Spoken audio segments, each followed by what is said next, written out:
always had this mindset that like someone else is going through it. Not hurt people. It's never an excuse. And I think maybe because my friends never let me like literally project on them. It was never going to work. I've always understood that it's never an excuse. What you're going through is never an excuse to hurt someone else. Yeah. So why would you do that to an orphan? Right. So me, in my adulthood, now that I do a lot of like charity work and I connect to a lot of orphans, I'm pissed for them. So I can now see myself. So why didn't anyone see me like that? I feel like healing is when you come to terms with the fact that you will never heal, one, fully. You don't even know what it means to be healed, you know?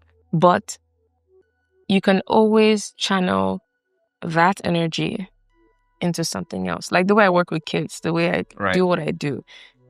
I can't say that it's 100% selfless because it does something for my own healing journey. And I think that's why things happen to us, so we can channel it towards that direction. Exactly. If that makes sense. But then I have a fucked up thing called perfectionism.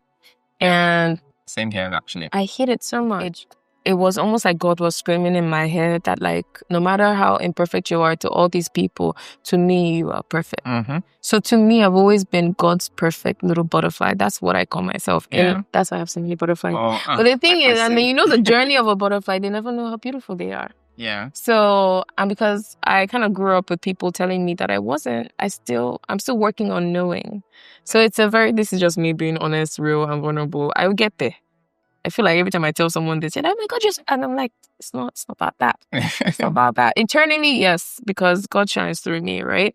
But I've always hated myself because I never thought I was good enough for God.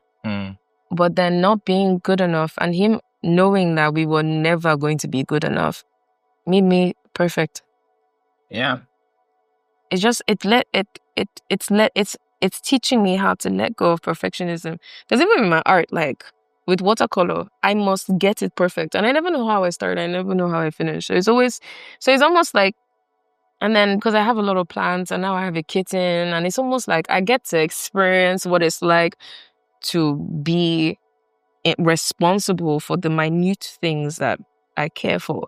And putting God in that perspective and everything that's ever happened or whatever, it just, like I said, it makes me feel closer to God, that you think I'm imperfect because of